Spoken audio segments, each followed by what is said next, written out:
Connaissez-vous Kumamon? Si vous pensez que c'est un banal ours en peluche, vous vous trompez. La mascotte de la préfecture de Kumamoto au Japon a généré plus de 1 milliard d'euros de produits dérivés en 2016. Et sa célébrité est telle que Kumamon est aussi un outil diplomatique, même s'il réserve le même traitement à un enfant de 7 ans qu'à l'ambassadeur de France dans l'archipel. Ce personnage sympathique et lucratif est loin d'être une exception. Il n'y a pas de statistiques officielles, mais on compterait aujourd'hui près de 2000 mascottes nippones. Mais alors, d'où viennent ces mascottes? Pour le savoir, il faut faire un retour en arrière et sortir du Japon. C'est au début du XXe siècle, dans les stades américains, que naissent les premières mascottes costumées. Les équipes utilisent du papier mâché et même de vraies fourrures. L'arrivée des matières synthétiques dans les années 70 donne naissance aux mascottes telles que nous les connaissons aujourd'hui, y compris en France.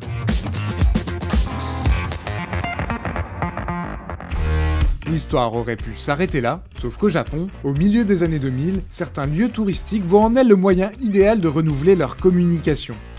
À cette époque, le pays est en pleine vague kawaii, un style qui exacerbe tout ce qui est mignon et que connaissent bien les générations qui lisent des mangas.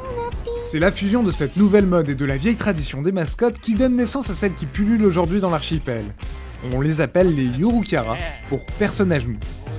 La première à connaître un succès fulgurant, c'est Ikonian, un chat au casque de samouraï créé en 2007 pour représenter le château d'Ikone.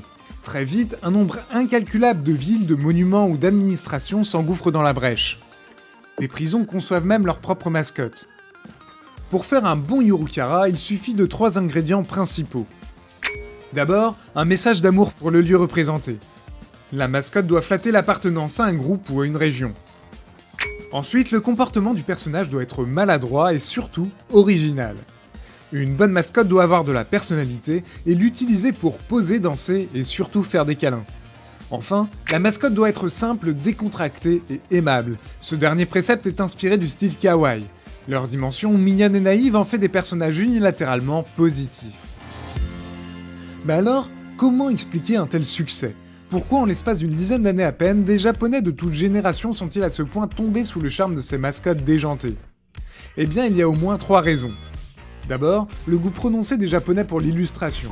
Parfois même, les dessins prennent pied dans la réalité sous les formes les plus inattendues. Une sorte de matérialisation, comme une première étape vers la personnification. Un phénomène qui imprègne même la politique. En 2016, le Premier ministre Shinzo Abe est par exemple apparu déguisé en Mario lors de la clôture des JO de Rio. La deuxième raison s'appuie sur la religion Shinto. Les créatures surnaturelles du folklore japonais prennent souvent la forme d'un objet ou d'un animal.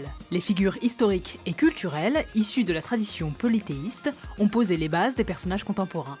Certaines divinités se retrouvent aujourd'hui en Yorukara. Enfin, la troisième raison, les mascottes sont devenues un divertissement à part entière. Elles remplacent ainsi certaines célébrités sur les couvertures de magazines et font l'objet d'émissions de télévision.